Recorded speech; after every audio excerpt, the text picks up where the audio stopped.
Here, ek sal U lof besing. Laat my lewe getuig dat U koning is. Here, met daardie woorde nog vars in ons hart. Kom ons voor U, buig ons voor U neer. En dan vra ons, Abba Vader, maak U woord vir ons lewendig. Heilige Gees, werk deur my om die boodskap lewendig te maak vanoggend. Mag alles wat hier gebeur vir U aanneemlik wees. En mag elkeen van ons aangespreek wees en hoor wat ons moet hoor, wat uit die hart uitkom. En ja, Vader, ek weet dat dit verskillend klink vir elkeen. Maar dis waarom U Gees lewendig deur ons beweeg, om elkeen persoonlik te raak, aan te raak, te hoor. Mag die God wat hier in ons woon en hier teenwoordig is, vir ons vanoggend met 'n boodskap kom los. Iets wat ons kan uitneem in praktyk, iets wat ons kan gaan uitleef. Mag U lewendige evangelie, U lewendige liefde vanoggend weer hier vir ons 'n verandering kom bring. In Jesus naam, amen.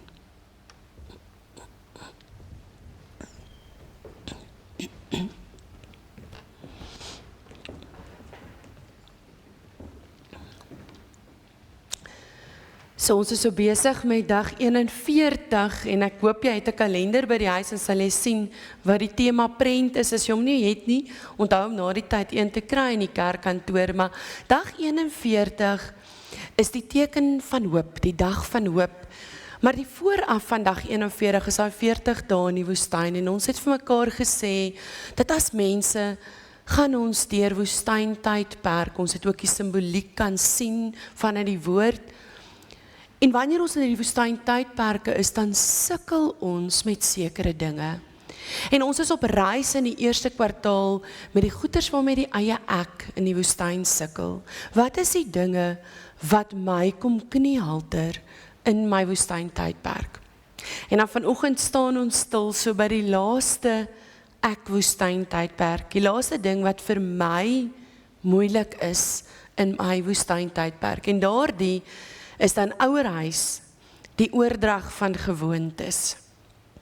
En ek dink as jy nou vanoggend hier sit met jou kinders, dan kan hierdie dalk 'n moeilike boodskap wees. En as hulle dalk nie hier is nie, maar in die ander vertrek is, kan dit ook. Maar ek wil hê dat jy vanoggend jou hart so oopmaak vir die Heilige Gees om die binne in jou te kom werk met die laaste ding waarmee ons dikwels sukkel in ons lewens. En dis ons ouerhuis en die oordrag van swak gewoontes of goeie gewoontes selfs.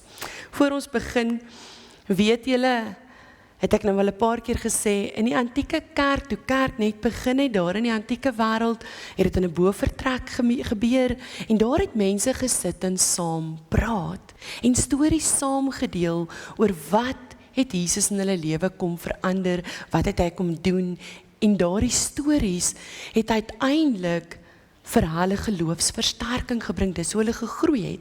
So daarom gaan ons, as ons in die oggende hier sit, begin so met 'n gespreksvraag en eindig met een, want ons sê ons is geloofsfamilie, en as geloofsfamilie wil ons saam praat, wil ons sê wat ons gehoor het, sodat ons kan vaslê dat dit regtig in my lewe verskil kan maak in die week wat kom, en selfs die jaar daarna in die maande wat kom. So vanoggend se gespreksvraag wat ek wil graag vir jou vra om met iemand langs jou te deel, is die volgende.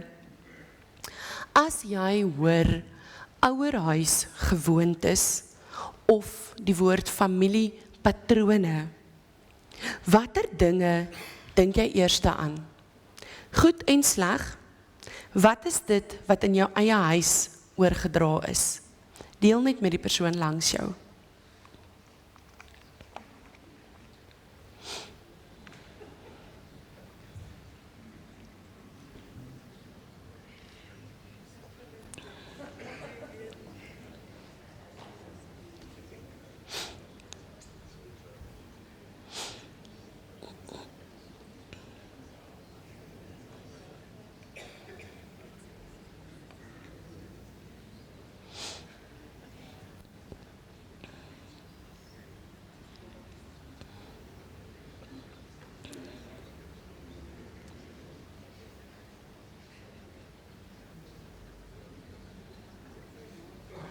As jy alleen sit, kan jy 'n nota op jou selfoon vir jouself maak.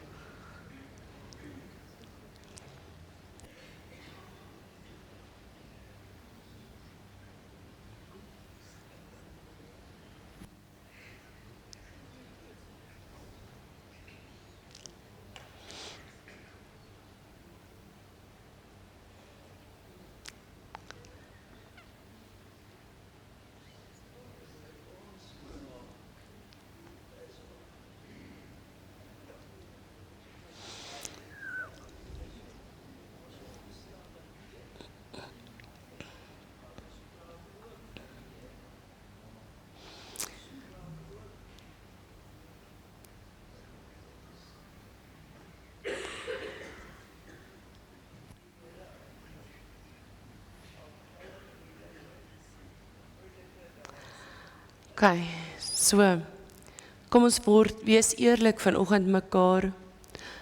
Baie van ons sou kon sê, ek het my bes probeer. Reg deur ons lewe, maar ek het my bes probeer. Veral as dit by ouerskap kom. Ons kan vir mekaar met eerlikheid sê, en ek dink party van ons het dit al 'n paar keer vir mekaar gesê, ouerskap kom nie met 'n handleiding. Die dag as daai kleintjie gebore word, stop iemand nie 'n handleiding in jou hand en sê vir jou, dis hoe dit gaan nie. Daar is boeke geskryf, ja, maar dit kom nog nie heeltemal op dit wat jy wil hoor en wil weet nie. Geen kind kom maar daai volledige handleiding. Hierdie is jou kind, dis die persoonlikheidstipe, dis hoe jy dit moet aanpak. Hierdie een lyk so. Ons maak 'n klomp keuses op grond van dit wat ons self geleer het. Wat vir ons werk, en partykeer net op grond van oorlewing. Soos die Engelse sê, partykeer is ons net op autopilot, en dan gebeur alles net, wat ons moet oorleef. Maar is ook 'n tweede eerlike waarheid, wat ons met mekaar vanoggend moet deel. Ons doen ongelooflik baie dinge bloot, want dit is hoe dit gedoen was in my huisgesin. Nie omdat ek daaroor gedink het nie, nie omdat ek eendag gekies het na deeglike oorweging wat dit is wat ek graag wil doen nie. Net dood eenvoudig, want dit is 'n gewoonte wat ek aangeleer het as kind in my ouers se huis. Ons sê vanoggend vir mekaar, jy dra nie net jou ouers se oogkleur of hulle haarkleur, met ander woorde hulle DNA nie. Ons dra ook ons ouers se manier van praat, hulle manier van kwaad word. Hulle manier om konflik te hanteer, het sy dalk om konflikte vermy. Hulle manier om oor geld na te dink. En uiteindelik, hulle manier om oor God en die kerk en oor mense buite ons gesin te praat en na te dink. En baie van hierdie dinge het ek en jy eenvoudig nog nooit onder 'n vergrootglas gaan plaas nie. En vandag, vanoggend, in hierdie tyd wat ons het, wil ek graag saam met jou na die werklikheid kyk. Ouerhuisgewoontes en gedragspatrone vorm elke een van ons op 'n baie diep manier. Maar in Christus, deur God se genade, hoef ek nie altyd vasgevang te bly binne in daardie gewoontes nie. Daar is wel goed wat ons met dankbaarheid kan bewaar en dit voortsit en aanhou om dit te doen, want dit is goeie goed. Maar daar is ook goed wat ons eerlik moet noem vir dit wat dit is. En dan moet ons uiteindelik saam met die Here besluit, hierdie patroon stop nou by my. Hierdie patroon, of ons patrone wat ons het in ons lewens, moet uiteindelik die evangelie reflekteer. Ons patrone moet gefokus wees op die koninkryk beginsels van ons Here wat ons aanbid. Die gewoontes wat ons verloor, is uiteindelik die wat glad nie 'n refleksie is van die evangelie nie. Dis iets wat nie belyn is met die Here se koninkryk waardes nie. Dis die patrone wat ons sê tot hier toe en nie verder nie. Die Bybel is opvallend eerlik oor families. Daar is 'n paar voorbeelde van Bybelfamilies en hoe hulle patrone oor generasies deur geloop het. In 1 en 2 Konings, dan deel daar iets van Dawid se nageslag in die gemengde erfenisse van goeie en slegte gewoontes, wat ons dan in sy nageslag kan sien. Hierdie nageslag van Dawid dra beide goed en slegte gewoontes. En ons weet, soos wat ons hier sit, dat God Dawid gekies het as die draer van 'n ongelooflike belofte. Uit sy lyn sou die Messias, Jesus, kom. Dis 'n geestelike erfenis van onskatbare waarde. Maar as jy uiteindelik stories van Dawid se kinders en hulle kleinkinders deurlees, dan kom jy baie gou agter dat saam met hierdie pragtige, onskatbare belofte en erfenis, hierdie roeping, het daar ook 'n stuk vernietigende gewoontes gekom, wat uiteindelik van generasie tot generasie oorgedra was. Baie van Dawid se nageslag is skuldig aan 'n paar negatiewe patrone, soos hulle gee toe aan afgodsdiens, hulle raak betrokke by seksuele losbandigheid, hulle manipuleer polities, en hulle laat die liefde vir God uiteindelik afkoel. Daar kom koning na koning, wie dit staan, hy het gedoen wat verkeerd is in die oë van die Here, soos sy vaders.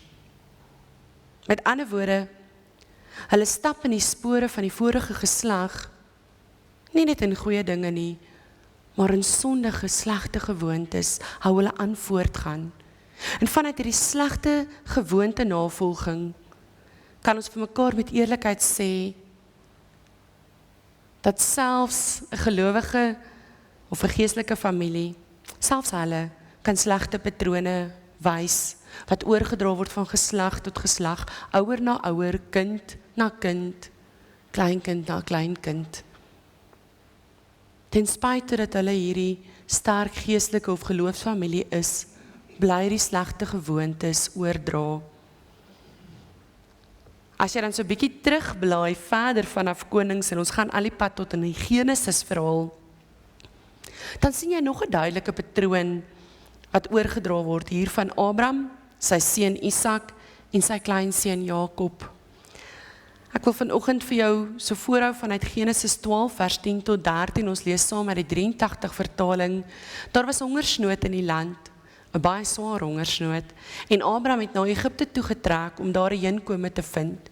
Toe hy op die punt staan om Egipte binne te gaan, sê hy vir sy vrou Sarai, ek weet jy's 'n mooi vrou, wanneer die Egiptenaars jou sien, sal hulle sê, dis sy vrou, en hulle sal my doodmaak, maar vir jou sal hulle laat bly lewe.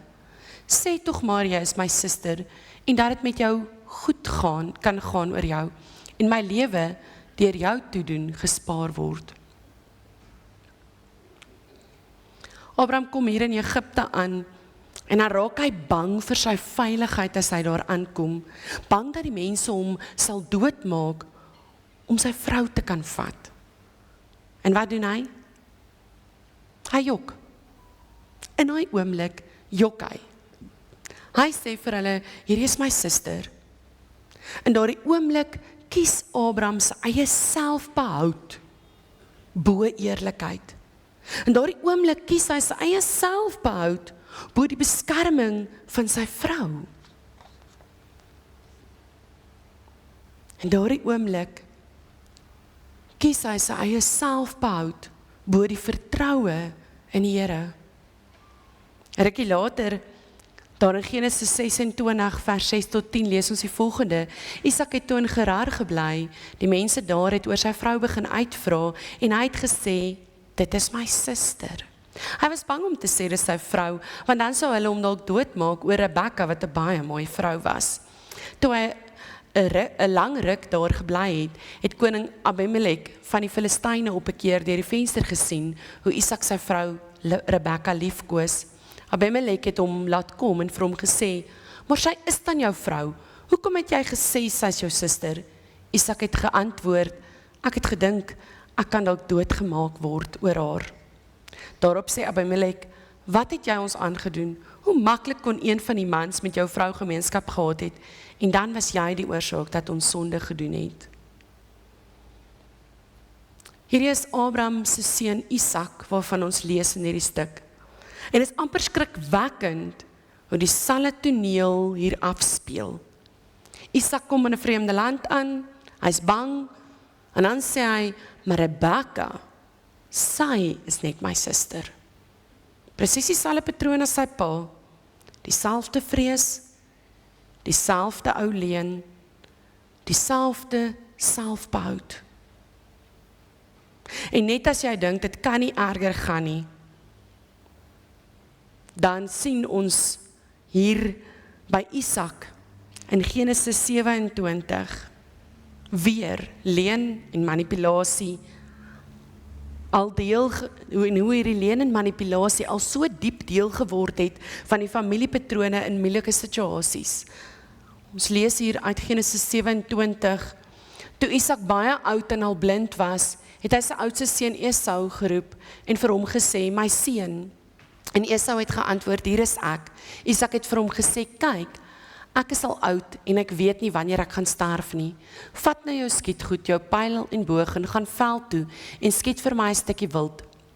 Kom maak dit dan vir my lekker gaar soos ek daarvan hou en bring dit vir my dat ek dit kan eet en jou kan seën voor ek sterf.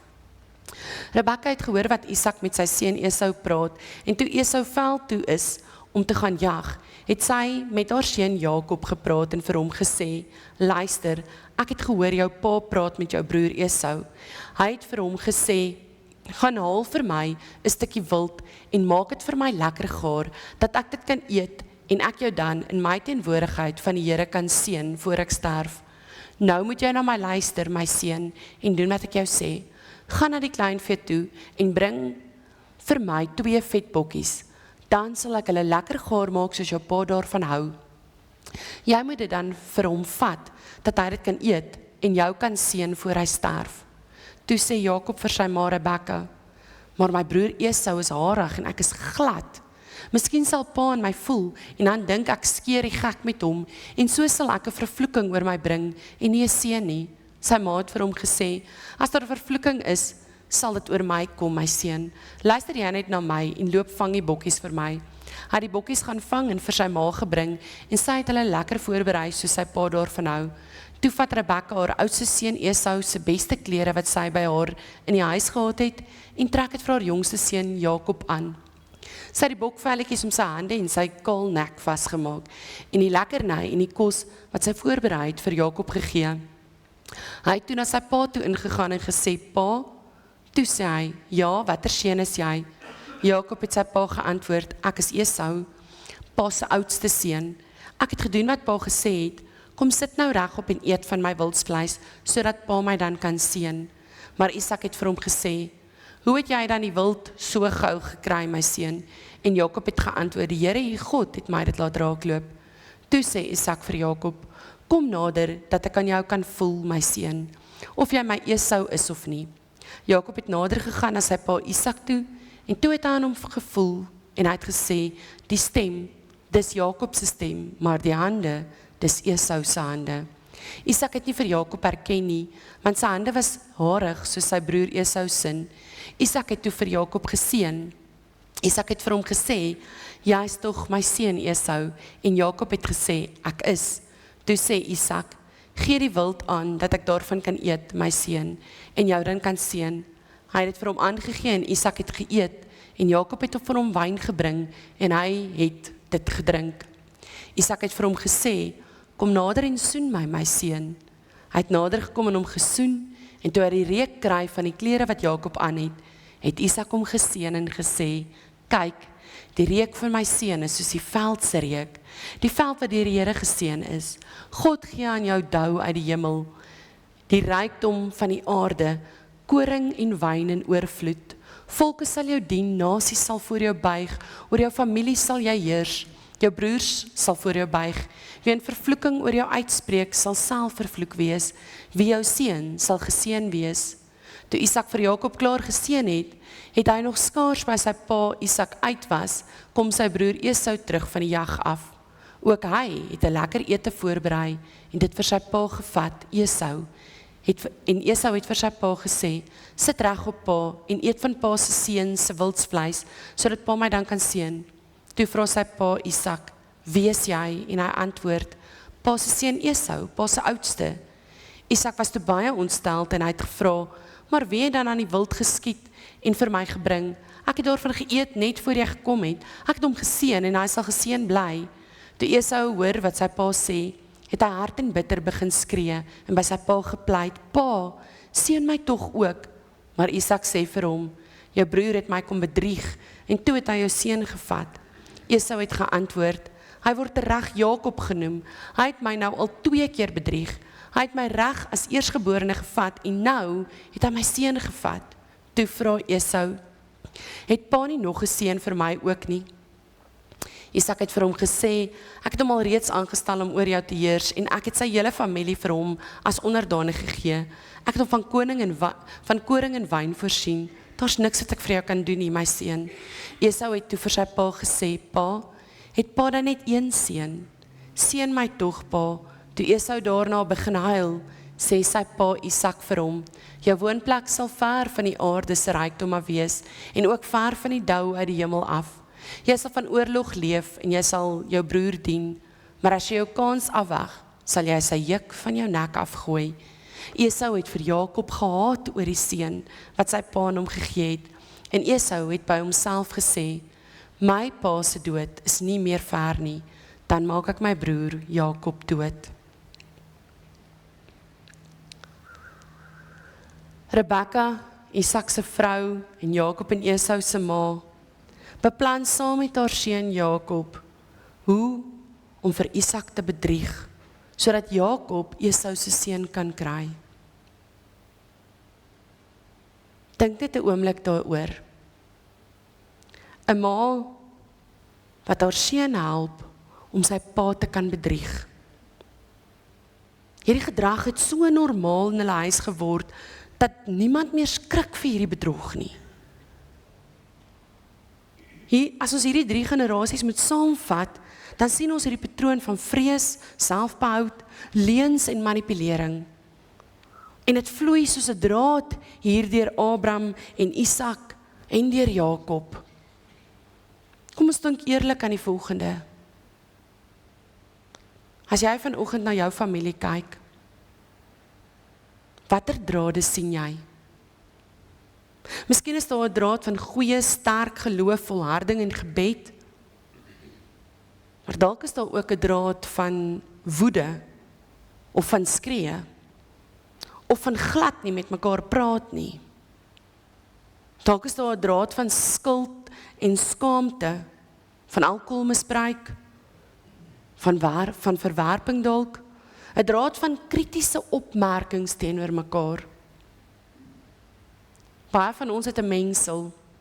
Ons het pragtige erfenisse, maar ons het ook seer patrone.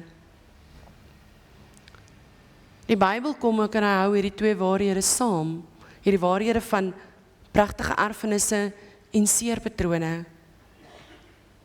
Ons besef ons word gevorm deur ons families, maar, en hierdie is belangrik, God is nie vasgebind aan daardie patrone waarin jy leef nie. Hy is groter. Sy genade sny dwars deur ons familiegeskiedenisse. Ten spyte van al Abraham se foute, ten spyte van Isak se herhaling van sy pa se leuns, ten spyte van Jakob en Rebekka se bedrog, bly God sy belofte in stand hou. Hy kom nie en kanselleer die plan omdat mense iewers skeef gestap het nie. Hy hou vas. Ek sal vir jou nageslag gee, ek sal jou seën, ek sal jou tot 'n seën maak. Net so, ten spyte van sonde en afgodsdiens van baie van Dawid se nageslag, kom God en hy bly getrou aan sy belofte. Hy bly getrou aan die feit dat hy hierdie lyn gaan gebruik om Jesus in die wêreld te kom bring. Wat beteken dit vir my en vir jou? Jou ouers se mislukking is nie die einde van God se storie met jou nie. Jou familie se gebrokenheid bepaal nie finaal jou identiteit of selfs jou toekoms nie. God se trou is groter as jou familieboom se seer.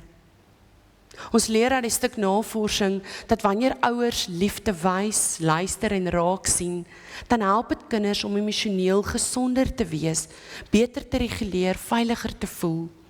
Wanneer ouers duidelike grense stel met 'n verduideliking en ondersteuning aan hulle kinders, dan leer kinders selfbeheersing, onafhanklikheid en goeie probleemoplossing.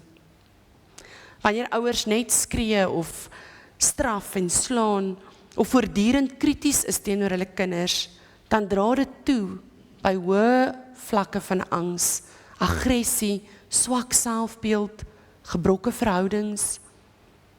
Wanneer ouers emosioneel afwesig is of kinders verwaarloos, dan leer kinders om nie gesonde en veilige bande te kan vorm nie. Ons ouerhuisgewoontes beïnvloed ons baie diep, op 'n baie diep vlak.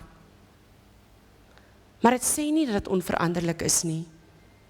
Daar's ruimte vir groei, ruimte vir genesing, ruimte vir 'n nuwe manier van leef. Ons word gevorm deur ons ouers, maar ons is nie altyd vasgepen in hulle tekortkominge nie. God kan en hy wil 'n nuwe ding kom doen hier in ons. Daar's 2 mense in Dawid se lyn wat juis anders gekies het, Asa en Hiskia. Asa het daar in 1 Konings 15, Fanie, ek gaan dit nie lees nie, maar net vir my skiep hoor. In 1 Koning 15, vers 1 tot 5, dan kom lees ons die storie van Asa voor God. En dan kom Asa en hy breek alles af wat sy pa Abia verkeerd gedoen het. Asa se pa Abia het nie 'n goeie voorbeeld gestel nie. Abia loop in 'n klomp slegste patrone soos al die vorige konings en afgode. Maar dan kom Asa en van hom lees ons, hy het gedoen wat reg is in die oë van die Here. Asa kyk na wat hy geërf het en dan besluit hy, sekere dinge moet ek stop. Hy verwyder afgodsbeelde, hy maak skoon wat vorige geslagte ingebring het, wat nie van God af was nie. Hy stel hom weer terug in gehoorsaamheid van die Here. Hy het nie beheer oor wie sy pa was nie, maar hy het beheer oor watter man, oor watter pa en oor watter koning hy gaan wees vir die land. Dan in 2 Konings 18 kry ons nog 'n sterk voorbeeld daar in koning Hosea, 2 Konings 18 vers 1 tot 8. Sy pa was Agas, ook 'n ongelooflike slegte koning gewees. Agas het die Here verlaat, hy het afgode gedien, hy het kompromie met heidense nasies gaan sluit. Gaan lees gerus die verhaal. Maar Agas laat vir Hiskia 'n erfenis van geestelike chaos en afgoderry na. Die oomblik as Hiskia as koning intree, dan is daar 'n klomp chaos in sy koninkryk. Dan het die mense wegbeweeg van God af. En dan kom Hiskia en hy sê, dan lees ons daar in 2 Konings 18, hy het gedoen wat reg is in die oë van die Here, net soos sy voorvader Dawid.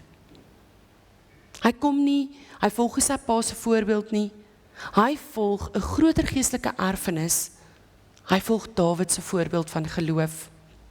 Hy kom en hy verwyder die offerhoogtes, hy breek die klippilare af wat hulle gebou het, hy kap die Asseria pale om en verwyder selfs die koperslang wat Moses opgerig het.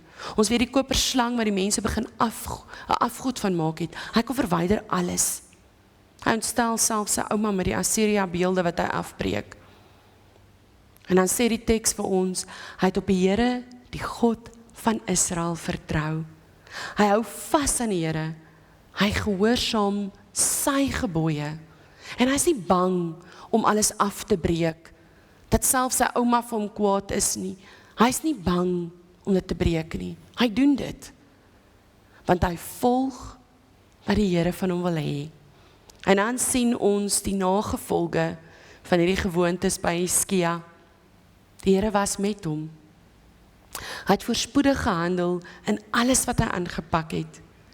Hy kom los van die onderdrukking van Assirië af, en hy weier om vir altyd diensbaar te bly aan 'n vyandige mag.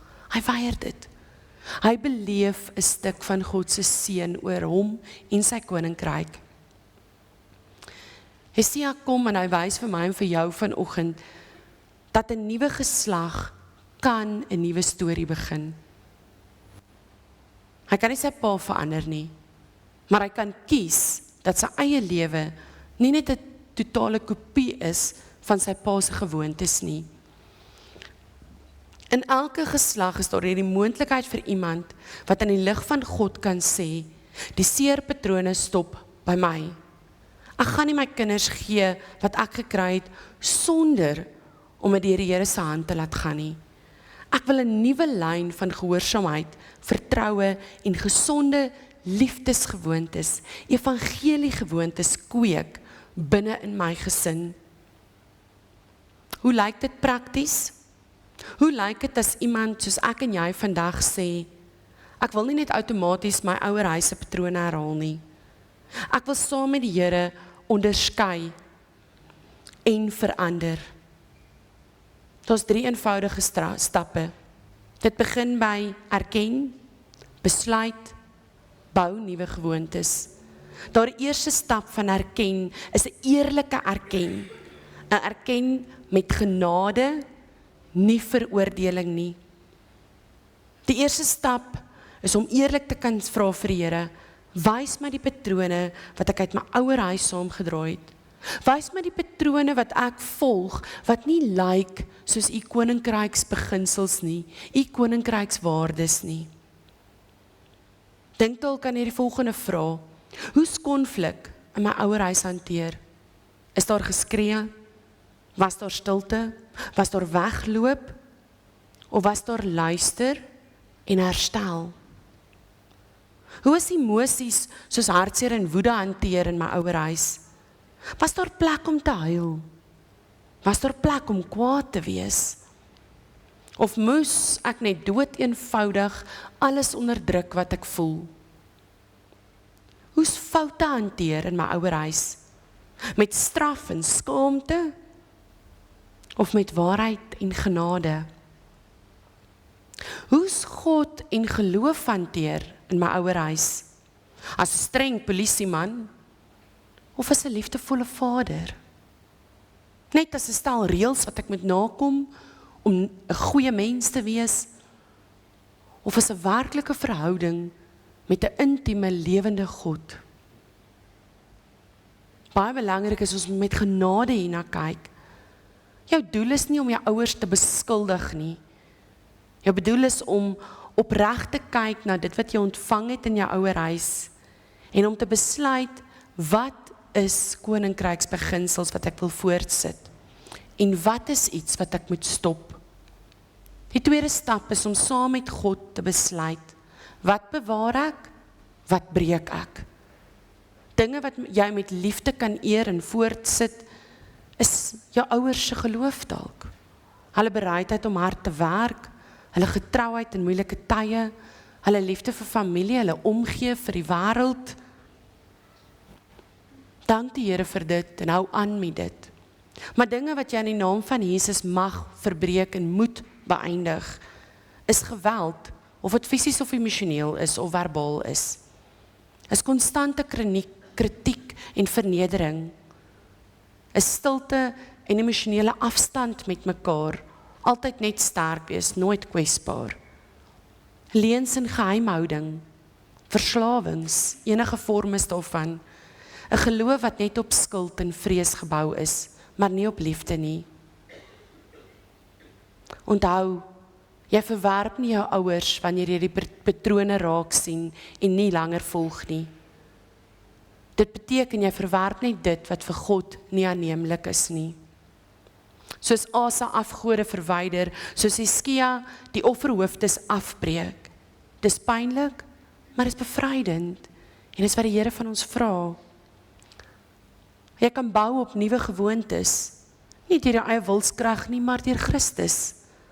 Ons kan nie net sê, ek gaan harder probeer nie. Ons het die krag en die wysheid van die Heilige Gees nodig om op nuwe maniere te reageer. Dink dalk aan 'n paar konkrete voorbeelde. As jy uit 'n ouerhuis kom waar mense geskree het wanneer hulle kwaad was vir mekaar, kan jou nuwe gewoonte wees om eers weg te stap en te gaan stil word as jy kwaad is. Tel tot 10, stap vir 'n minuut weg, haal diep asem, en belangrik is, kom dan weer terug. Kom terug, kalm, om te herstel.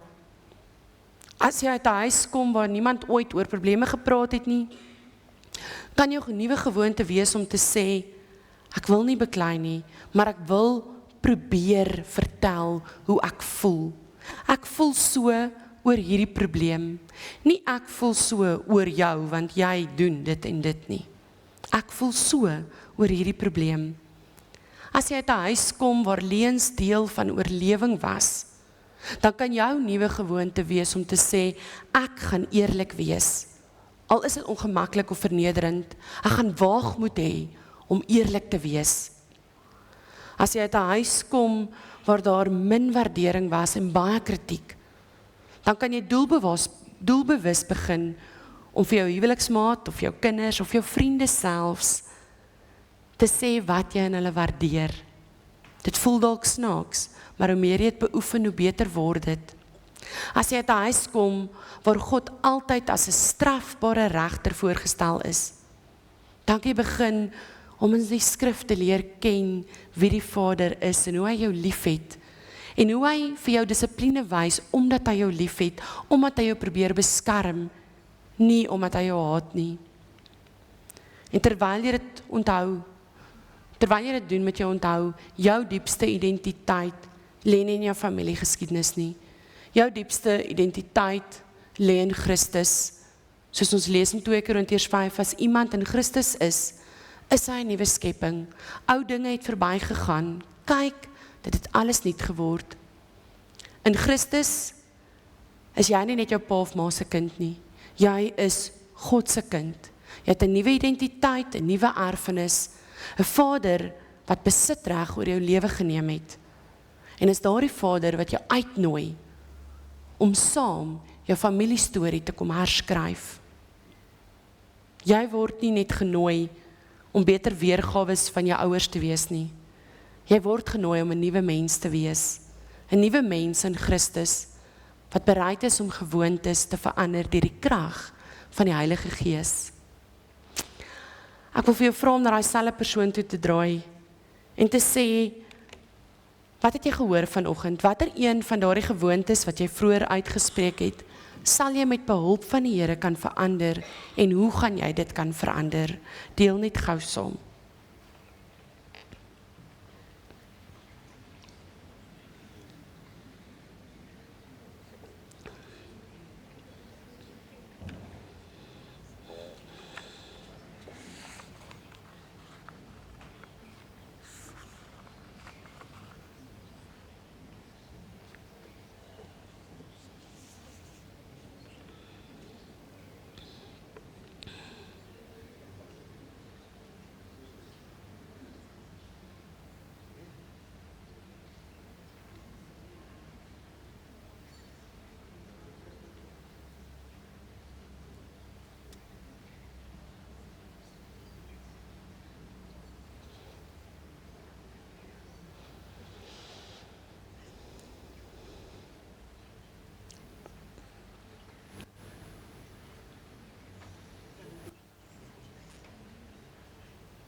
Heilige Gees, gee vir ons wysheid en insig en waagmoed om te kyk na ons gewoontes. Waagmoed om eerlik te erken, dit wat nie koninkrykswaardes het nie. En mag ons daaraan werk.